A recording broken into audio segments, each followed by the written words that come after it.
Boulder, Colorado.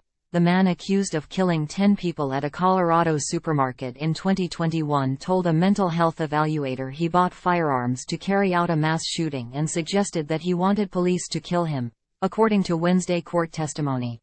Ahmad Al Aliwi Alissa made the statements at a state mental hospital during an August evaluation that determined he was mentally competent to stand trial, said Loandra Torres, the forensic psychologist who evaluated the 24-year-old suspect.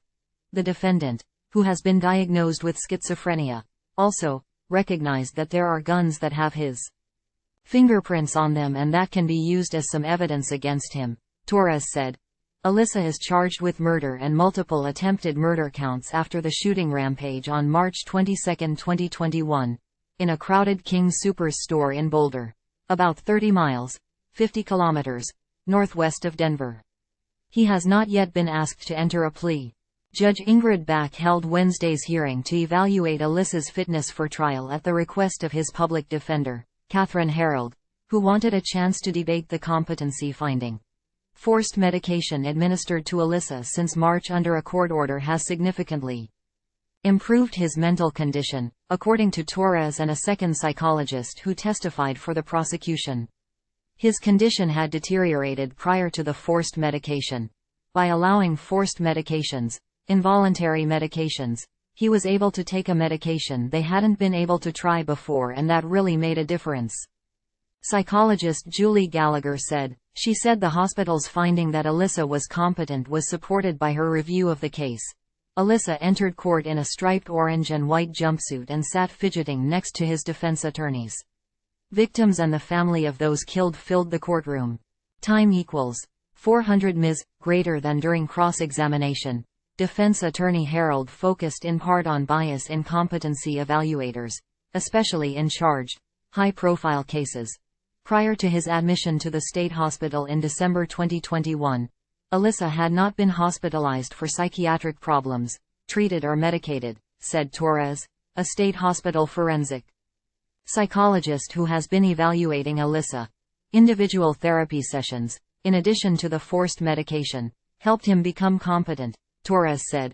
The judge was required to schedule the 2-day hearing but denied Harold's request for another evaluation from the mental hospital. Harold argued that Alissa is not competent and cited the psychiatric evaluations describing him as profoundly mentally ill. Schizophrenia can shake someone's grasp on reality, potentially interfering in a legal defense in court.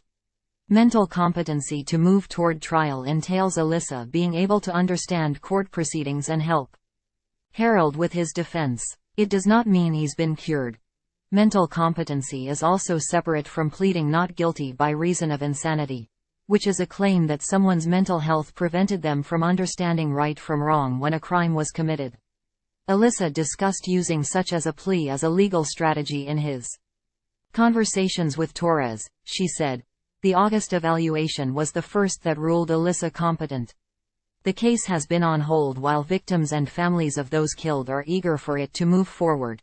Alissa's inability to reach mental competency for over 2 years is rare," said Gallagher, adding that it was due to the severity of his illness. Experts at the mental hospital determined Alissa was competent because he was consistently taking medication and in a stable therapeutic environment, according to prosecutors in August, who added that his competency is tenuous. Time equals 400 ms. greater than Alissa recently punched another patient in the face multiple times, said Harish Pillai, Alissa's psychiatrist at the state mental hospital, adding it was one of a few diversions from Alissa's typically reserved behavior. Initial evaluations throughout 2021 and 2022 found Alissa incompetent for trial largely due to his inability to communicate clearly and at times his outright refusal to discuss the allegations against him, Torres said.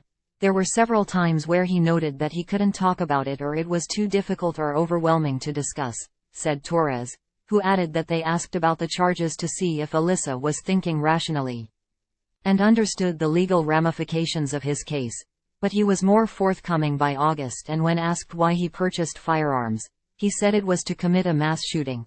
Torres told the court. What did he seem to indicate was his intention? Carrying out a massacre? Asked District Attorney Michael Doherty. He indicated that there was some intention to commit suicide by cop. Torres said in the over hour-long evaluation Alissa acknowledged he had schizophrenia and that he'd heard voices in the past. Torres said. Time equals 400 Ms. greater than Alissa was convicted of assaulting a fellow high school student in 2018, according to police documents. But that remains one of the only known crimes involving Alissa prior to the shooting. During the rampage in Boulder, he allegedly shot at least one person in the parking lot outside the grocery before moving inside. Employees and customers scrambled to escape the violence, some leaving loading docks in the back and others sheltering in nearby shops. A police officer, shoppers and several store employees were killed and Alissa was taken into custody at the scene. The King Soopers was remodeled and reopened last year. Time equals 400 Ms. greater than Nick Edwards, 24, and his mother were in self-checkout as the shooting began and heard loud bangs outside. When the attacker entered the supermarket, Edwards heard a shot, then silence, then a woman's scream. They caught a glance of the shooter before they escaped. For months afterward, Edwards said he would jump with fright every time his boss popped open a bag of frozen onion rings in the restaurant where he worked. The whole family fell into depression, said his mother, Sarah Moonshadow. The mother and son were in court for Wednesday's competency proceedings. It's been since March 22 of 2021, said Edwards. It's about ready for him to be shipped off. When asked how he felt about being in the same room as the suspect, Edwards shrugged. He's got to be there, he said, adding, just to see the people he missed. Bourdain is a core member for the Associated Press, Report for America State House News Initiative. Report for America is a nonprofit national service program that places journalists in local newsrooms to report on undercovered issues. Associated Press writer Matthew Brown contributed from Billings, Montana.